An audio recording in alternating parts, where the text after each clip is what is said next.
Class में हमने क्या पढ़ाया था, तो भी बहुत ज़्यादा दिक्कत नहीं होगी उस न्यूमेरिकल को लगाने के लिए।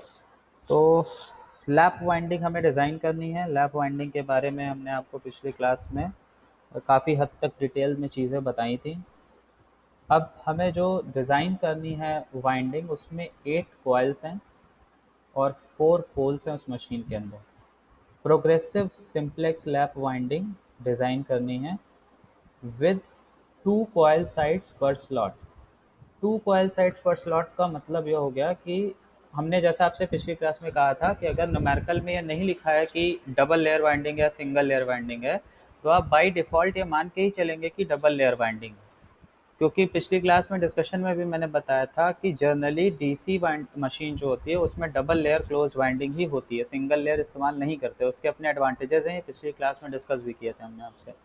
तो ये डबल लेयर है। इतना पढ़ने के बाद ये अपने आप समझ में आ जाएगा कि ये डबल लेयर है, क्योंकि 2 कॉइल साइड्स हैं पर स्लॉट। आपको वाइंडिंग डायग्राम बनाना है।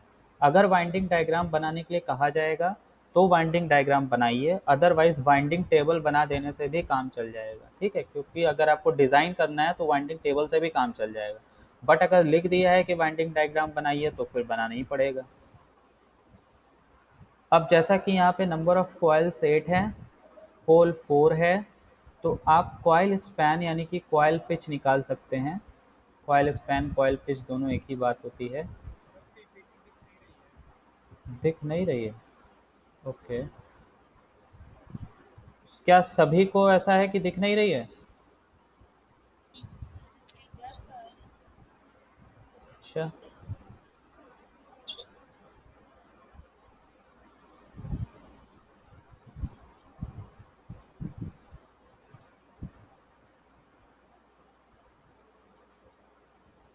अभी दिख रहा है? ओके। यानी अभी तक जितनी बातें हमने बताई वो सब अंधेरे में थी क्या, बिना न्यूमेरिकल के? चलिए, चलिए कोई बात नहीं। तो 8 कॉइल है, 4 पोल्स है, हमें प्रोग्रेसिव सिंप्लेक्स लैप वाइंडिंग बनानी है। तो कुछ चीज़ें इसको पढ़ने से एक चीज़ ये क्लियर हो जाएगी, जो कम्यूटेटर पिच है, कम्यूटेटर पिच हो जाएगी 1। क्यों? क्योंकि प्रोग्रेसिव सिंप्लेक्स लैप वाइंडिंग है इसलिए। ठीक है। अगर रेट्रोग्रेसिव लिखा होता तो -1 हो जाता, बट रेट्रोग्रेसिव यूज़ नहीं करते। कारण क्या है, उसमें 2 वाइंडिंग एक दूसरे को क्रॉस कर सकती हैं, इसका खतरा रहता है, थोड़ा प्रॉब्लम हो सकती है उससे, इस वजह से उसको अवॉइड करते हैं। ठीक है। तो कॉइल स्पैन का फॉर्मूला मैंने आपको पिछली क्लास में बताया था स्लॉट्स और पोल के टर्म्स में। तो नंबर ऑफ कॉइल 8 हैं तो नंबर ऑफ स्लॉट्स भी 8 ही होंगे। पोल 4 हैं तो कॉइल स्पैन हो गया 2। ठीक है।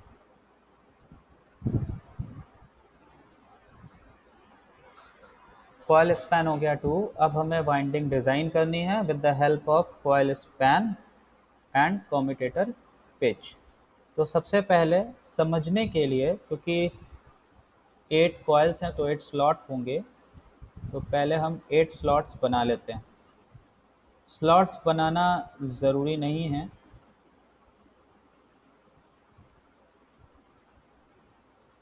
लेकिन क्योंकि पहली बार न्यूमेरिकल कर रहे हैं इसलिए 8 स्लॉट्स बना लेते हैं। हम लोग लीनियर डायग्राम बना रहे हैं, सर्कुलर डायग्राम नहीं बना रहे। सर्कुलर डायग्राम में दिक्कत क्या है, जब नंबर ऑफ कॉइल्स बढ़ जाती हैं तो डायग्राम थोड़ा कॉम्प्लिकेटेड हो जाता है, उसमें फिर कनेक्शन करना मुश्किल होता है। 1 2 3 4 5 6 7 1 2 3 4 5 6 7 8।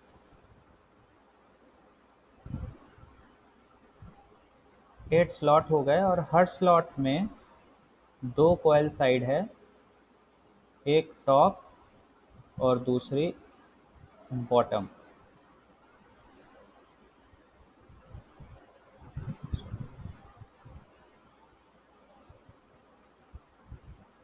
जितने नंबर ऑफ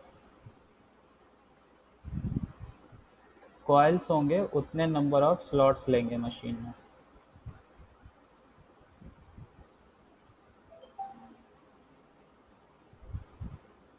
बॉटम कॉइल को रेड कलर से दिखाया हमने, टॉप कॉइल को ब्लू कलर से।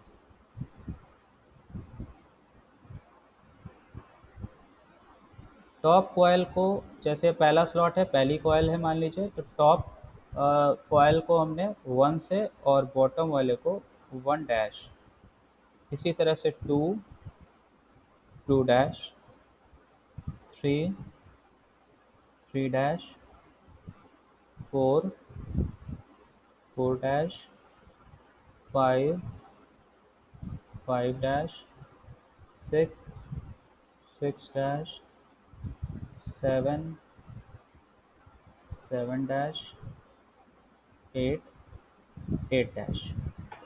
तो टॉप कॉइल को अगर हमने 1 लिखा है तो बॉटम को 1 डैश लिखेंगे, ठीक है। अब इन स्लॉट्स के अंदर जो कॉइल है उनको हम, जो कंडक्टर्स हैं उनको हम इस तरह से बना लेते हैं। ये हो गई टॉप कॉइल, इसको हमने बना लिया सॉलिड से, थोड़ा नीचे बना देते हैं क्योंकि कनेक्शन भी दिखाना है।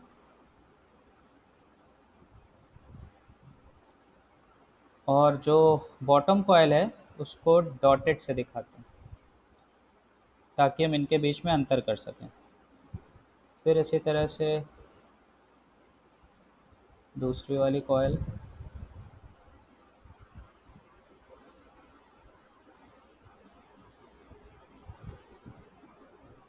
काम करते हैं, एक मार्जिन बना लेते हैं जिससे कि कॉइल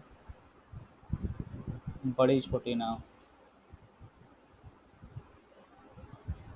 बनाने में मतलब थोड़ा आसानी हो। तो वैसे ही ऑनलाइन क्लास में थोड़ा सा मुश्किल है डायग्राम।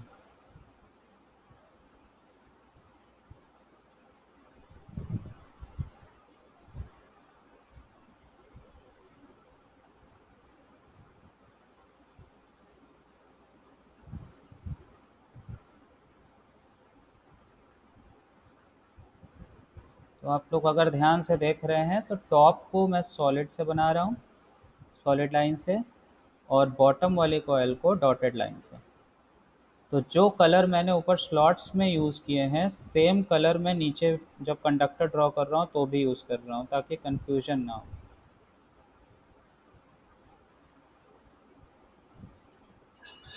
हाँ सर।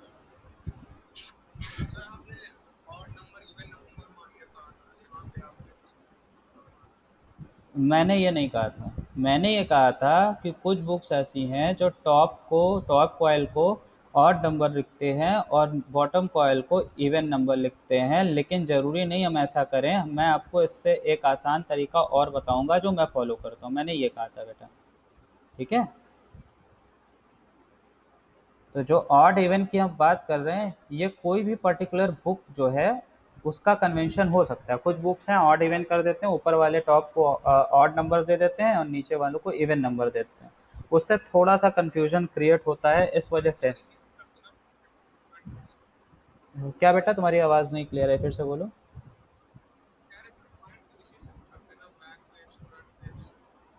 नहीं नहीं, बैक पिच फ्रंट पिच जो मैंने फाइंड करना लास्ट क्लास में आपको समझाया था वो हमने आपको कॉइल साइड्स के टर्म्स में समझाया था, ठीक है। आप उसको स्लॉट्स के टर्म्स में भी निकाल सकते हैं।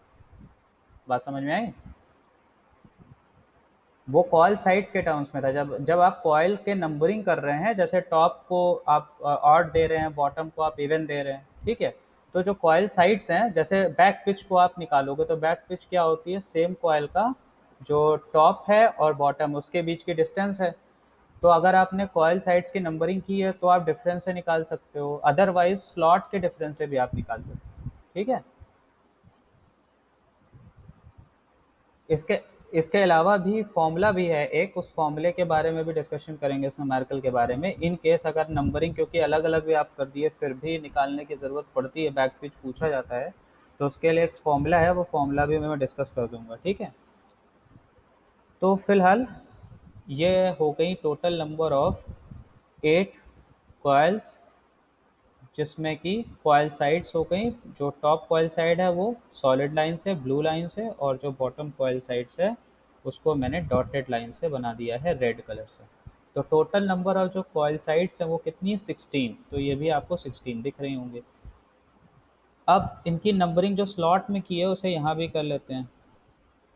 1 1 dash, 2 2 dash, 3 3 dash, 4 4 dash, 5 5 dash, 6 6 dash, 7 7 dash, 8 8 dash. तो जो नंबरिंग स्लॉट्स में थी, सिमिलर नंबरिंग हमने यहाँ भी कर दी। ठीक है।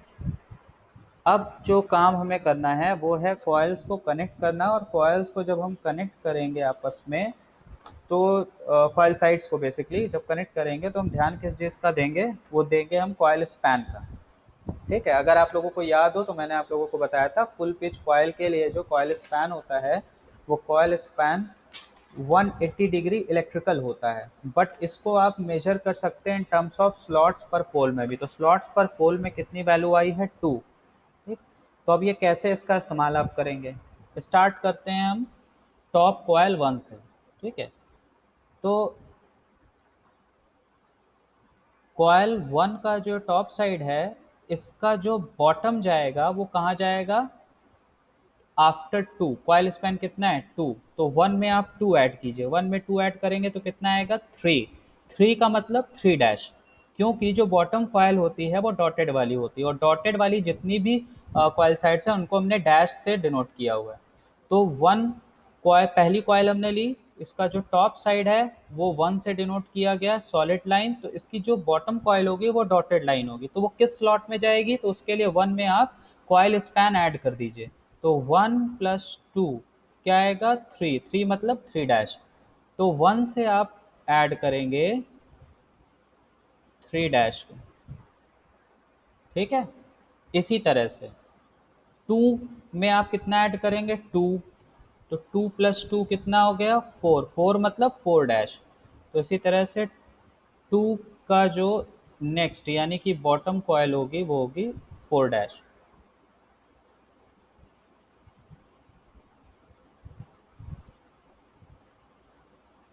फिर वैसे ही बन गया।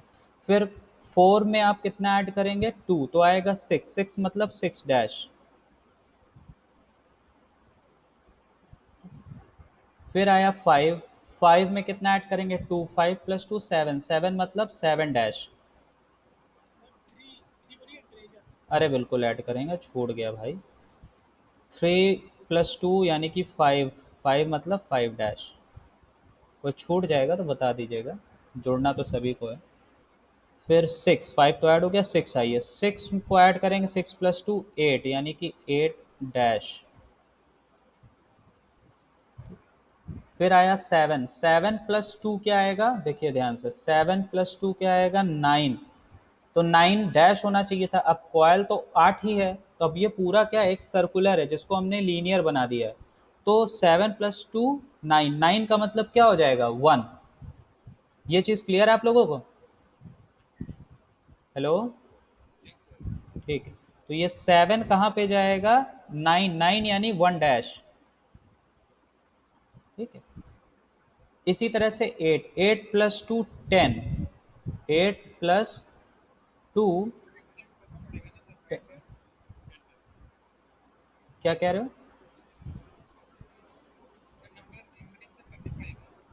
नहीं नंबरिंग नहीं करनी पड़ेगी, तो मैं बता रहा हूँ यार। 9 डैश का मतलब है 1 डैश। ठीक है। और 10 डैश का मतलब है 2 डैश। क्योंकि अगर 7 प्लस 2 9 है, तो 8 प्लस 2 10। 10 मतलब 10 तो यहाँ है नहीं, तो 1 के बाद क्या आएगा, 2। यानी कि जो 8 है उसकी बॉटम कॉइल जो होगी वो 2 डैश होगी। ठीक है। यहाँ तक आप लोग को समझ में आया।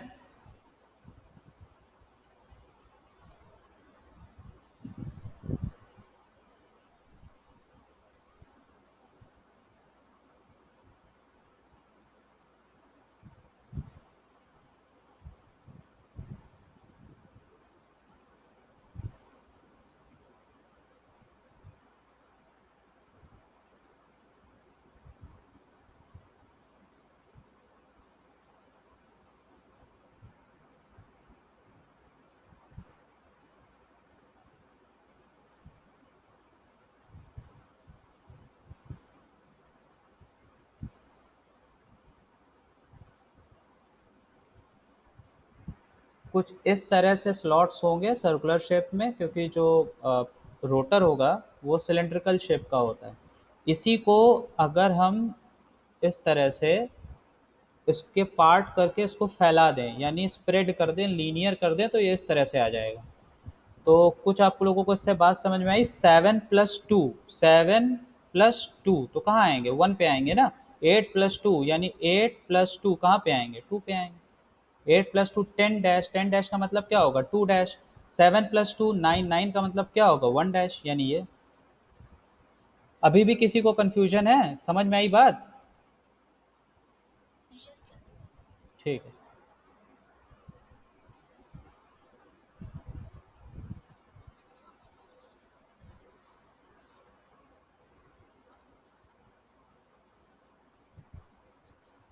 एक काम तो हो गया, हमने कॉइल्स के जो टॉप और बॉटम के कनेक्शन है वो बैक साइड ऑफ आर्मेचर कर दिए। ये आर्मेचर के पीछे का हिस्सा है। अभी हमें फ्रंट साइड को ऐड करना है।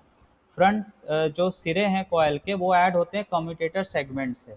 तो कम्यूटेटर सेगमेंट्स कितने होते हैं? तो बहुत जनरल फॉर्मूला ये है कि number of commutator segments is equal to number of coils.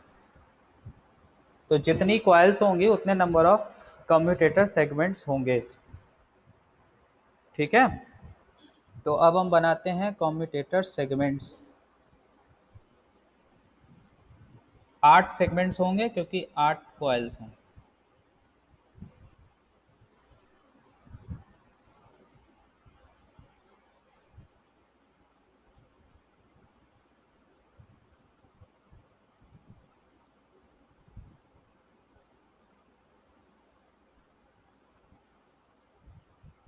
One, थोड़ा सा इसको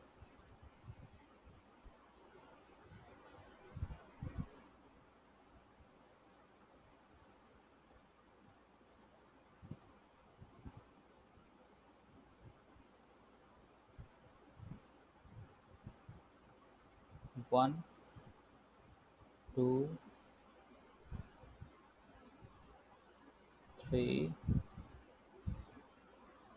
4, 5, 6, 7 और यहाँ पर 8। ये भी सर्कुलर शेप में ही होंगे। ठीक है। कम्यूटेटर सेगमेंट्स रोटर पे होते हैं, सिलिंड्रिकल शेप जो रोटर होता है उस पे ये भी सर्कुलर शेप में ही होगा। इसको भी एक्सपैंड किया गया है तो लीनियर बनाया गया है। ठीक है। तो अब कनेक्शन शुरू करते हैं कम्यूटेटर सेगमेंट के। ध्यान से समझिए। कम्यूटेटर पिच कितनी है? 1। ठीक। तो यानी जो एक कॉइल का टॉप साइड है और बॉटम साइड है उनके बीच में जो अंतर होगा कम्यूटेटर सेगमेंट का वो कितना होगा? 1 होगा। तो जैसे पहली वाली कॉइल कहाँ जाएगी? सेगमेंट 1 में जाएगी। ठीक। तो इसका जो दूसरा सिरा है वो क्या है? 3 डैश। तो 3 डैश कहाँ जाएगा? 1+1, क्योंकि कितनी कम्यूटेटर पिच? 1। तो 1 में 1 ऐड कीजिए यानी 2। तो 3 डैश कहाँ आएगी? 2 में। अब आइए कॉइल 2 पर। कॉइल 2 कहाँ जाएगी? कम्यूटेटर सेगमेंट 2 में जाएगी। ठीक।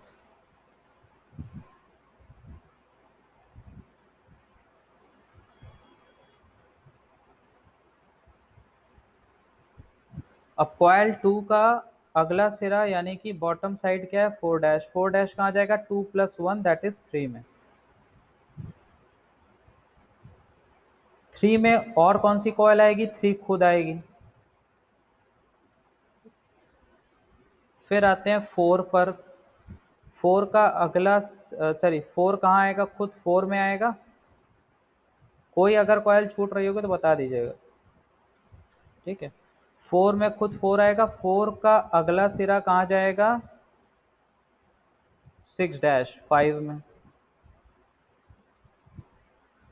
5 में खुद कॉइल 5 आ जाएगी। फिर आइए 6 पर। 6 कहाँ जाएगी? 6 में खुद आएगी। और इसका अगला सिरा यानी कि 8 डैश। एट डैश कहाँ जाएगा, 7 में।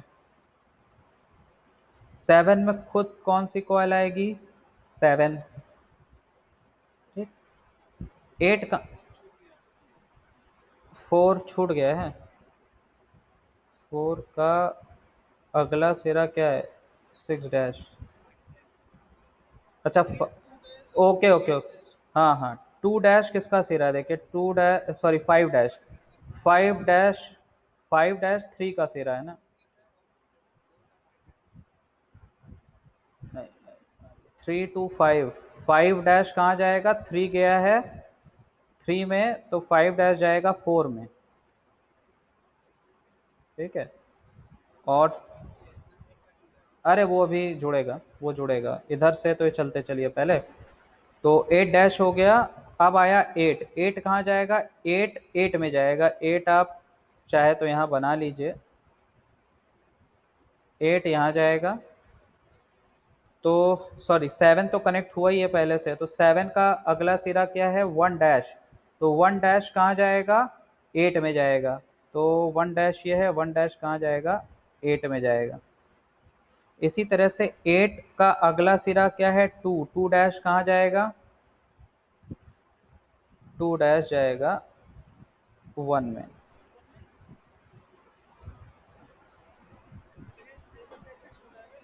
एक मिनट एक मिनट एक मिनट एक मिनट। 7 7 में जाएगा, एक मिनट। 6, 7 डैश छूट गया ना, 7 डैश किसका, 5 का। 5 5 में है तो ये 6 में जाएगा, राइट। ये छूट गया था। ठीक है। और उसके बाद 7 7 में गया, तो 7 का अगला सिरा क्या है, 1 डैश। तो 1 डैश किस में जाएगा, 7 7 में गया तो 8 में जाएगा, सही बना हुआ है। फिर आते हैं 8 पे, 8 खुद 8 में जाएगा। इसका अगला सिरा क्या है, 8 to 10, 10 मतलब 2। तो 2 किस में जाएगा, यानी 2 डैश, 2 डैश किस में जाएगा, 1 में जाएगा, सही बना हुआ है।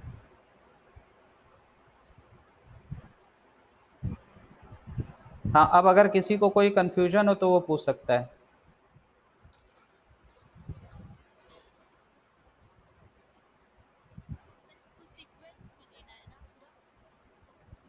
सीक्वेंस का मतलब बेटा, किस तरह की सीक्वेंस की बात कर रही हैं?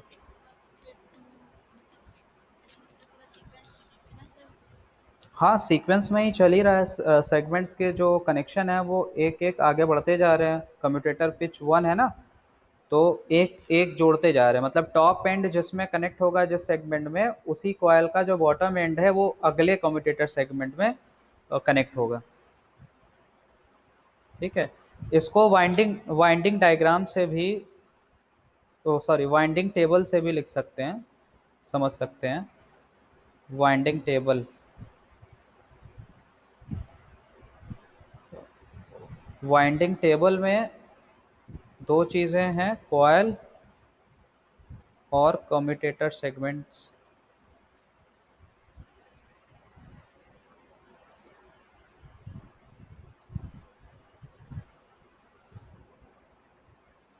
सो पहली कॉयल है 1 और इसका दूसरा सिरा है 3 डैश। कैसे 3 डैश आया, 1 में 2 ऐड किया तो 3 डैश जाएगा। ये कहाँ पर कनेक्टेड होगा, 1 1 में कनेक्ट होगा। और इसका अगला सिरा कहाँ कनेक्ट होगा, एक जोड़ दीजिए 2 में। नेक्स्ट 2, 2 का अगला सिरा 4 डैश, 2 2 में कनेक्ट होगा। और इसका अगला सिरा कहाँ जाएगा, 3 में जाएगा। नेक्स्ट कॉयल 3, 3 का अगला सिरा 3 to 5, यानी कि 5 डैश। 3 खुद 3 में कनेक्ट होगा, इसका अगला सिरा कहाँ जाएगा, 4 में।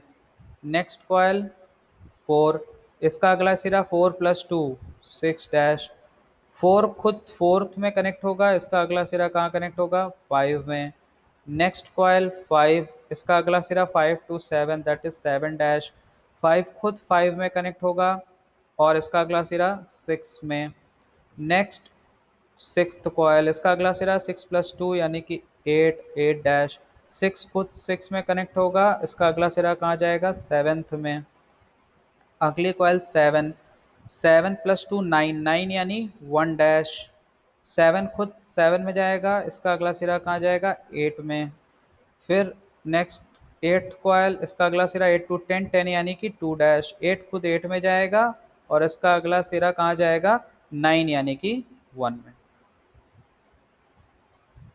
ठीक है, तो जो यहाँ कनेक्शन है उसको इस तरह से वाइंडिंग टेबल से भी समझा जा सकता है और दिखाया जा सकता है। अगर वाइंडिंग डायग्राम बनाने के लिए नहीं कहा गया है तो आपको ये चीज़ बनानी पड़ेगी, दैट इज वाइंडिंग टेबल।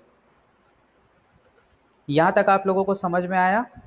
अगर किसी को कहीं कोई कंफ्यूजन हो तो वो पूछ सकता है।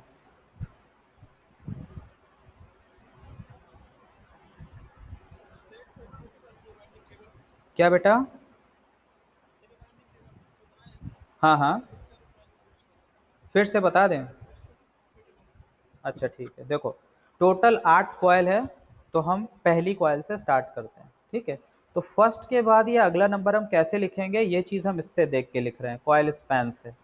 तो 1 में 2 ऐड करेंगे तो 3 आएगा, तो यहाँ 3 नहीं लिखेंगे, 3 का डैश लिखेंगे। ठीक है, अब ये सिरा और ये सिरा किस कम्यूटेटर सेगमेंट में जुड़ेगा, 1 तो पहले ही कम्यूटेटर सेगमेंट यानी 1 में जुड़ेगा, इसका दूसरा सिरा कहाँ जुड़ेगा, तो कम्यूटेटर पिच कितनी है 1, तो 1 में 1 जोड़ दीजिए यानी कि 2। तो पहली कॉयल का कनेक्शन हो गया। अब आइए दूसरी कॉयल पे, तो दूसरी कॉयल का अगला सिरा क्या होगा, तो कॉयल स्पैन जोड़ दीजिए, तो 2 + 2 4 डैश, 2 खुद 2 में कनेक्ट होगा, इसका अगला सिरा कहाँ कनेक्ट होगा, 2 + 1 यानी कि 3 में। फिर आइए नेक्स्ट कॉयल में, दूसरी कॉयल हो गई, तीसरी कॉयल में आइए, तीसरी कॉयल का अगला सिरा ठीक है, आ गया, ओके गुड। अब टोटल पोल कितने हैं, 4, तो अब हमको 4 पोल भी दिखाने हैं मशीन में। ठीक है, तो ये 4 पोल आप कैसे दिखाएंगे, टोटल नंबर ऑफ स्लॉट्स कितने हैं, 2, पोल कितने हैं 4, तो पर स्लॉट पर पोल कितने स्लॉट्स होंगे, टोटल स्लॉट है 8, नंबर ऑफ पोल है 4, तो पर पोल कितने स्लॉट्स हो जाएंगे, 2। ये ठीक है, तो एन पोल से स्टार्ट कीजिए, ये 2 स्लॉट आ गए, एन पोल,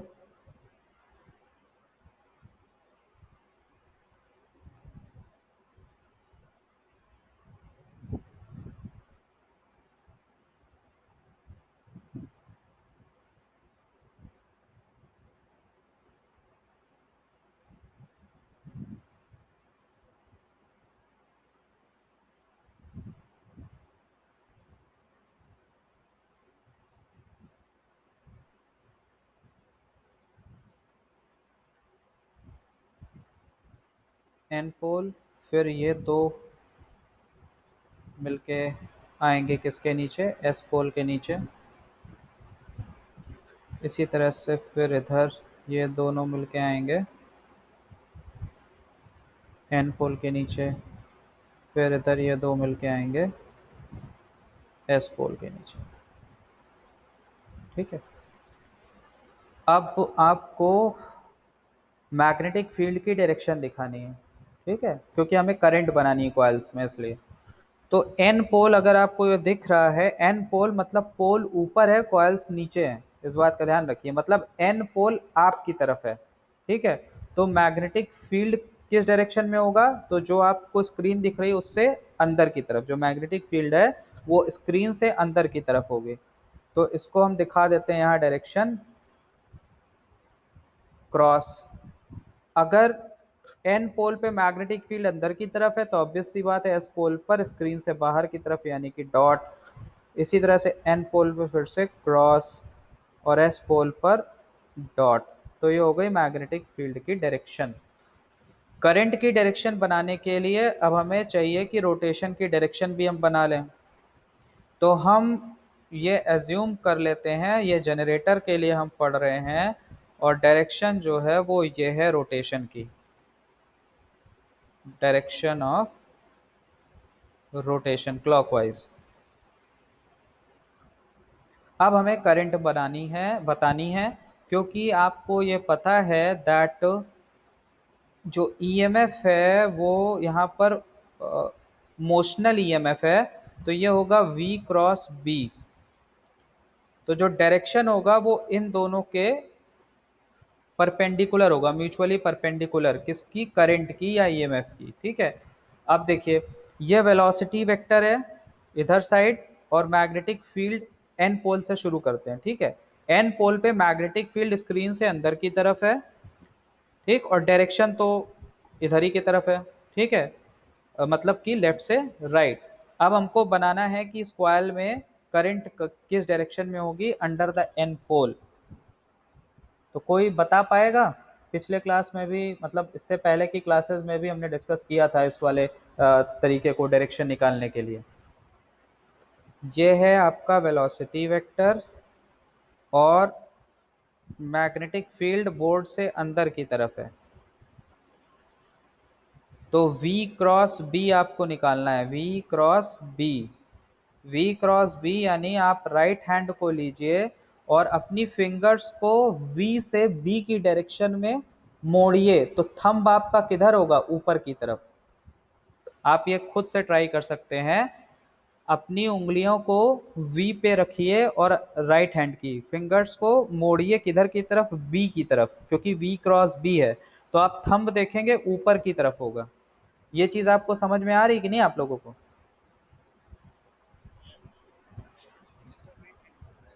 ठीक है, वेरी गुड। अगर समझ में आ रही तो इसका मतलब जो under the N pole coils हैं उसमें करंट इस तरह से ऊपर की तरफ होगी, ठीक है। ये क्लियर हुआ सभी को? ठीक। फिर इसी तरह से अंडर द एस पोल जब आप निकालेंगे तो जो वेलोसिटी वेक्टर है वो तो इसी डायरेक्शन में है, अब ये बाहर की तरफ आ जाएगा। तो अब आप V क्रॉस B करेंगे, तो यानी अपनी फिंगर्स को इस तरह से मोड़िए राइट हैंड की कि वो B की तरफ मुड़े, तो थंब नीचे की तरफ चला जाएगा। यानी कि इन कॉइल्स में जो अंदर द एस पोल है इनमें करंट आएगी नीचे की तरफ। इसी तरह से फिर से एन पोल में करंट ऊपर की तरफ, कॉइल्स में अंडर द एन पोल। फिर से under the S pole currents नीचे की तरफ। ये सभी को समझ में आया?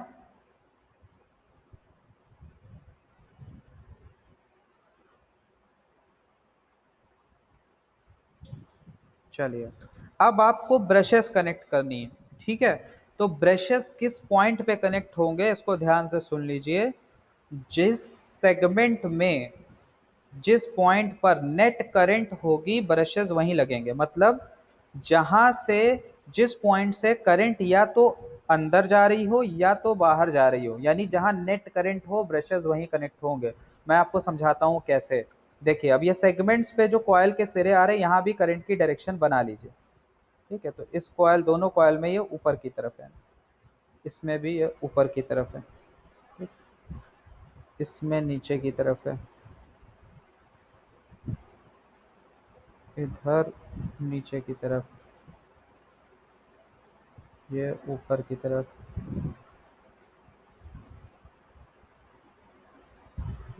ये नीचे की तरफ, ये भी नीचे की तरफ, ये भी नीचे की तरफ, ये भी नीचे की तरफ, ठीक है। क्या तक समझ में आया? मैंने कॉइल में करंट की डायरेक्शन बना दी, ठीक। अब देखिए, ध्यान से समझिएगा। पहले आप सेगमेंट वन को देखिए। तो सेगमेंट वन में देखिए, इस सेगमेंट से करंट ऊपर की तरफ जा रही है, ठीक है। अब सेगमेंट टू को देखिए, तो सेगमेंट टू पर करंट जितनी आ रही है उतनी चली जा रही है, यानी यहाँ नेट करंट कितनी हो रही है? जीरो। तो मैंने आपसे क्या कहा? आप सेगमेंट्स वहां लगाएं, सॉरी कम्यूटेटर्स, क्या बोल रहा हूं मैं, सॉरी, ब्रशेस वहां कनेक्ट करेंगे जहां पर नेट करंट होगी, जिस पॉइंट पर, जिस सेगमेंट पर, या तो जिस सेगमेंट पर करंट या तो बाहर की तरफ जा रही होगी या तो टोटल करंट अंदर की तरफ जा रही होगी। अब जैसे सेगमेंट वन पे देखिए, तो यहां से करंट अंदर की तरफ जा रही है, ठीक है, यहाँ नेट करंट है। लेकिन सेगमेंट टू पे आप आइए तो करंट जितनी आ रही उतनी वापस चली जा रही है, यानी यहाँ नेट करंट जीरो है। केसीएल लगाएंगे तो नेट करंट यहाँ क्या पता चलेगा? जीरो। तो यहाँ पे ना तो करंट आ रही है ना तो जा रही है। लेकिन यहाँ देखिए, सेगमेंट वन पे यहाँ से करंट दोनों ही कॉइल में अंदर की तरफ जा रही है। इसी तरह से सेगमेंट थ्री को देखिए, तो यहाँ पे दोनों कॉइल से करंट आ रही है अंदर की तरफ, सेगमेंट की तरफ करंट आ रही है। 1 में सेगमेंट से बाहर की तरफ करंट जा रही है, तो 1 पे और 3 पे दोनों पर नेट करंट है, लेकिन 2 पर कोई करंट नहीं है, क्योंकि जितनी करंट आ रही है उतनी करंट चली जा रही है। इसी तरह से 4 पर आई है, वही केस यहाँ पर भी, जितनी करंट आ रही है उतनी चली जा रही है, तो नेट करंट यहाँ भी नहीं है। फिफ्थ सेगमेंट पे आई है तो इस पे नेट करंट है, इस सेगमेंट से करंट अंदर की तरफ जा रही है। फिर 6 पे आई है तो फिर से करंट आ रही है और चली जा रही है, यानी यहाँ नेट करंट नहीं है। 7th पे आप देखिए तो फिर से आपको क्या दिखेगा कि नेट करंट है, सेगमेंट पे अंदर की तरफ आ रही है। 8th पर आप देखिए तो 8 एक इधर बना हुआ है, एक इधर बना हुआ है, यहाँ पर अंदर की तरफ दिख रही है, यहाँ से बाहर की तरफ, यानी 8th सेगमेंट पे भी नेट करंट नहीं है। तो जहां पर नेट करंट होगा वहीं पर आप ब्रशेस कनेक्ट करेंगे। तो ब्रश कहाँ कहाँ लगेगा? पहले सेगमेंट पे लगेगा ब्रश,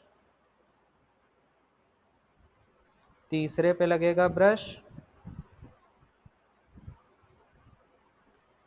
5th पे लगेगा और 7th पे लगेगा। तो टोटल 4 ब्रश लगेंगे। ये आप लोगों को क्लियर है?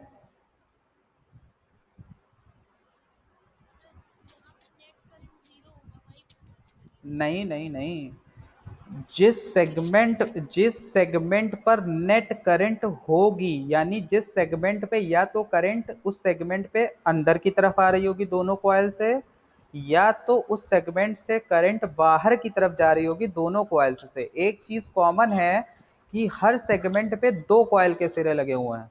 तो आप ये चीज चेक कीजिए कि जिस सेगमेंट पे दोनों कॉइल से करंट या तो सेगमेंट में आ रही हो यानी अंदर की तरफ, या सेगमेंट से बाहर जा रही हो, वहां पर ब्रशेस लगेंगे। अब चेक कर लो 1, 3, 5, 7 पर ऐसा है कि दोनों सिरों पे या तो करंट अंदर की तरफ है सेगमेंट में, या तो सेगमेंट से बाहर जा रही हो। जैसे 1 में देखो तो दोनों सिरों पे करंट बाहर की तरफ है, 3 में देखो तो दोनों सिरों पे करंट अंदर की तरफ है, 5 पे देखो तो दोनों सिरों पे करंट बाहर की तरफ है, 7 पे देखो तो दोनों सिरों पे करंट अंदर की तरफ है। बाकी 2 पे देखो तो दोनों सिरों को देखो तो एक सिरे पे करंट बाहर जा रही है, एक सिरे पे अंदर आ रही है, तो इसका मतलब यहाँ पर नेट करंट नहीं है। तो 2, 4, 6 और 8 ऐसे ही सिरे हैं, ऐसे ही सेगमेंट है, सॉरी, इस वजह से यहाँ ब्रशेस नहीं लगेंगे। आप क्लियर हुआ कुछ? अब देखिए जो सेगमेंट 3 और 7 है, इसमें करंट की डायरेक्शन सिमिलर है, यानी सेगमेंट में अंदर की तरफ, तो इनको हम एक साथ ऐड कर लेंगे।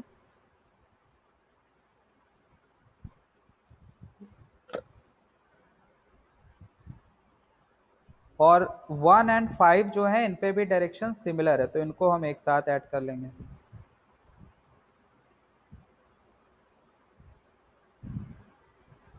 और इस तरह से कनेक्शन, क्योंकि जनरेटर है, डीसी मशीन है, 2 ही टर्मिनल होंगे, तो ये 2 टर्मिनल बाहर आ गए। अब कहाँ पर प्लस होगा कहाँ पर माइनस, तो हम बात किसकी कर रहे हैं? जनरेटर की। तो जनरेटर पर एक सिरे से करंट बाहर जाएगी, एक सिरे से अंदर, यानी एक पे प्लस होगा एक पे माइनस। प्लस टर्मिनल कौन सा होता है? जिससे करंट बाहर जाती है टर्मिनल से, ठीक है। तो अब देखिए 7 और 3 और 7 ऐसे हैं जिससे सेगमेंट में करंट अंदर की तरफ आ रही है, यानी यहां से अगर अंदर आ रही तो यहीं से बाहर ये इस तरह से जाएगी, तो ये हो गया प्लस टर्मिनल। फर्स्ट और फिफ्थ को देखिए तो इनसे सेगमेंट से करंट ऊपर यानी बाहर की तरफ निकल रही है, यानी यहां से जब अंदर आ रही होगी तभी तो ये ऊपर की तरफ जा रही होगी, तो यहाँ क्या हो जाएगा? माइनस। ये आप लोगों को क्लियर हुआ? ये नहीं हुआ? अरे भाई, जनरेटर के 2 टर्मिनल होंगे, ये 2 टर्मिनल हमने निकाल लिए, अब कौन सा प्लस होगा कौन सा माइनस ये हमें चेक करना है ना। तो प्लस का मतलब क्या हुआ? यहाँ अगर तुम कोई लोड लगाओगे, सपोज कोई रजिस्टिव लोड लगा दिया, तो यहाँ लोड लगने के बाद प्लस से करंट बाहर जानी चाहिए ना, और फिर नेगेटिव से अंदर आनी चाहिए सर्किट पूरी करने के लिए। तो प्लस टर्मिनल हम वहां लगाएंगे ना जहां से करंट बाहर की तरफ निकले। तो 7th और 3rd सेगमेंट को देखो तो इससे करंट बाहर की तरफ जा रही है ना सेगमेंट से, यानी सेगमेंट में अंदर आ रही है, तो उसका मतलब यहीं से बाहर चली जाएगी। ब्रश क्या करता है? कनेक्शन देता है ना कम्यूटेटर पे, एक्सटर्नल सर्किट को। तो 7th और 3 से एक्सटर्नल सर्किट में करंट बाहर की तरफ निकलेगी, क्योंकि इस पे कम्यूटेटर सेगमेंट में जब अंदर आ रही है तो यहीं से ये बाहर की तरफ निकल जाएगी ना, इसी तरह से 3 से भी बाहर की तरफ निकलेगी। ये चीज अब क्लियर हुई?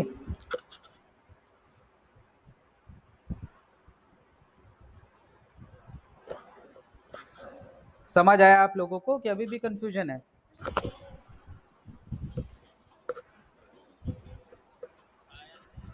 आया? चलिए, अच्छी बात है। तो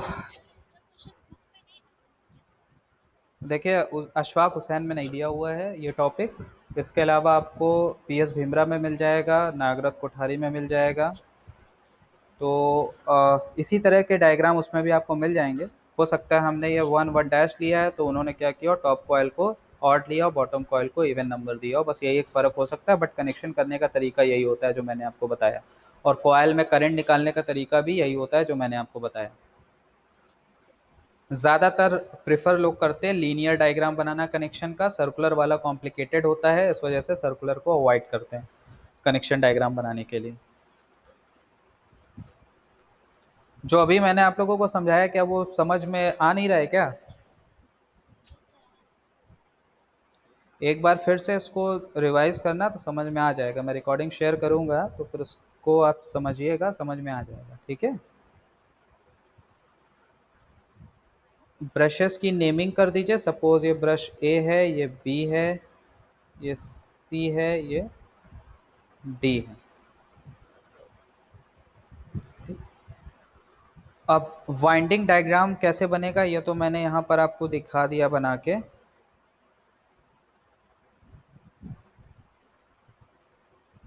इसके अलावा आपको जो चीज़ बनानी है, इस कनेक्शन को जो यहाँ वाइंडिंग डायग्राम ये वाला बना हुआ है, इसको बनाने का एक और तरीका है। सिंपल वाइंडिंग्स में भी आप बना सकते हैं इस तरह से जो बना हुआ है, इसके अलावा भी मतलब इसको और थोड़ा सा सिंप्लीफाई में भी दिखाया जा सकता है।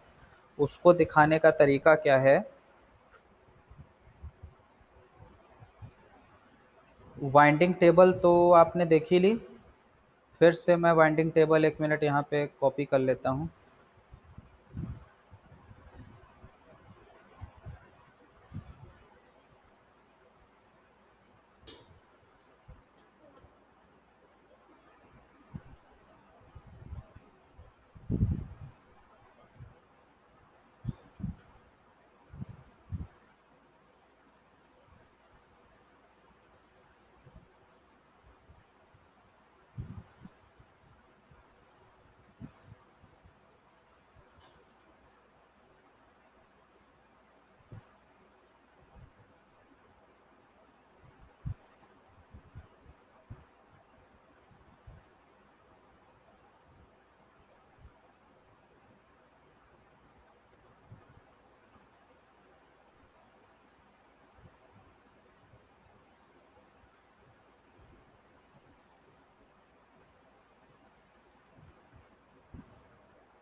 अब इस वाइंडिंग डायग्राम की हेल्प, सॉरी वाइंडिंग टेबल की हेल्प से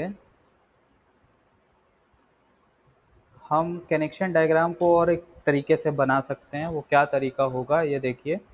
कम्यूटेटर सेगमेंट्स को आप देखिए, तो कम्यूटेटर सेगमेंट 1 और 2, इसमें कौन सी कॉयल ऐड है, तो 1 और 3 डैश। नेक्स्ट जो कंसेक्यूटिव सेगमेंट है वो है 2 3, इसमें कौन कौन सी कॉयल है, तो 2 एंड 4 डैश।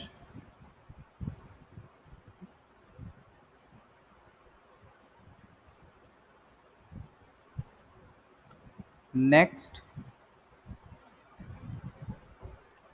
कम्यूटेटर सेगमेंट है 3 4, 3 4 में कौन सी कॉयल है, 3 5 डैश। नेक्स्ट कम्यूटेटर सेगमेंट है 4 5, इसमें कॉयल क्या है, 4 4 डैश, 4 सॉरी 4 6 डैश। फिर नेक्स्ट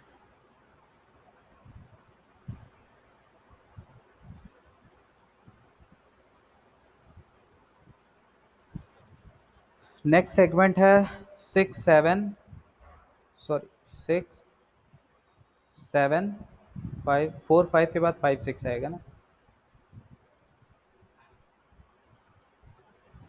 5 6, 5 6 में 5 और 7 डैश कंडक्टर है, 5 और 7 डैश। नेक्स्ट 6 7, इसमें कंडक्टर कौन सा आएगा? 6 8 डैश। नेक्स्ट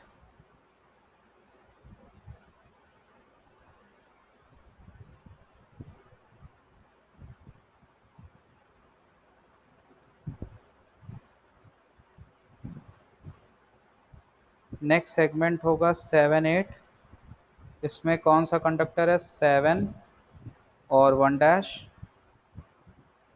नेक्स्ट सेगमेंट है 8 1, और इसमें क्या है कंडक्टर? 8 2 डैश। 1 और यहाँ पर 1, दोनों पॉइंट एक हैं, दोनों को मिला दीजिए। तो इस तरह से आपको ये समझ में आएगा कि सिंपलेक्स लैप वाइंडिंग जो होती है वो एक क्लोज्ड कनेक्शन बनाती है। अब यहाँ पर ब्रश एक लगा हुआ था 1 पर, 3 पर, 5 पर एंड 7 पर। ये 3 ब्रशेस लगे हुए थे, ए बी सी डी। तो इस तरह से आप दिखा सकते हैं कि एक क्लोज्ड कनेक्शन आपको समझ में आएगा कि सिंपलेक्स लैप वाइंडिंग बनाती है। इसके अलावा एक और मेथड है इसको समझने का। 4 ब्रशेस बना लीजिए,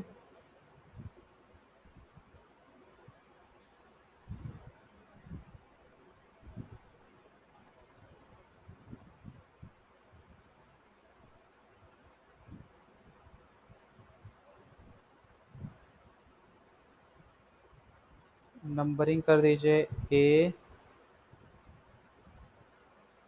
बी सी डी। तो ए और बी के बीच में, ए से ये ए से और बी के बीच में कंडक्टर 1 3 डैश 2 4 डैश है। तो यहाँ कंडक्टर है, मतलब ये वाइंडिंग हो गई। कंडक्टर है 1 3 डैश 2 4 डैश। फिर बी और सी के बीच में 3 5 डैश 5 6 डैश। तो यहाँ पर भी इसी तरह से 3 5 डैश एंड 4 6 डैश। इसी तरह से डी और सी के बीच में, यानी सी और डी के बीच में 5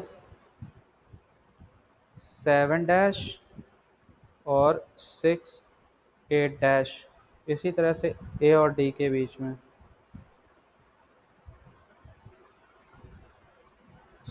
डी और ए के बीच में 7 1 डैश 7 1 डैश एंड 8 2 डैश।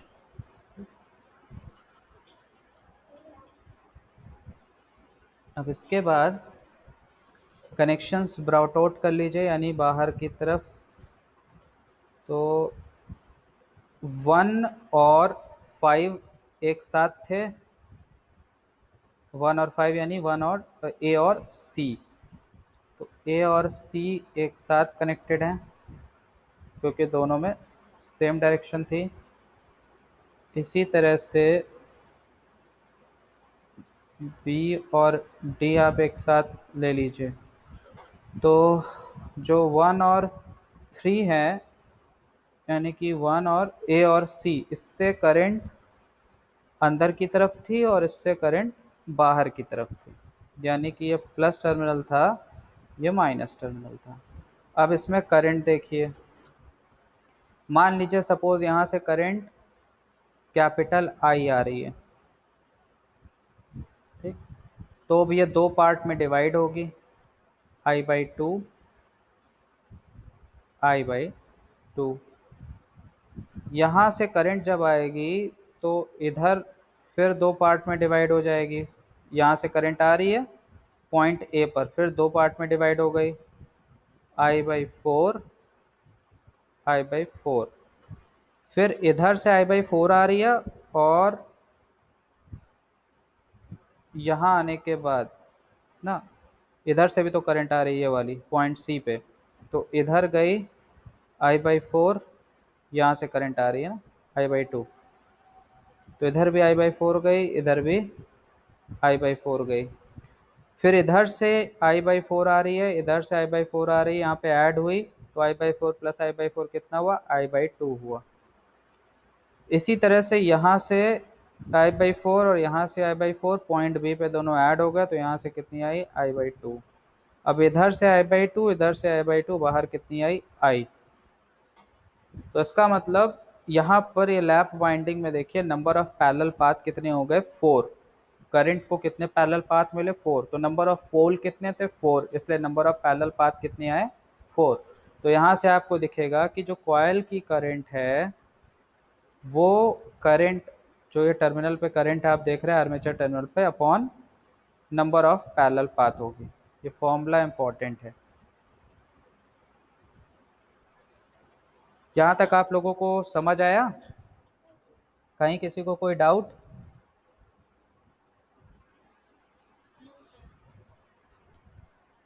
किसी को कुछ पूछना हो तो बताइए,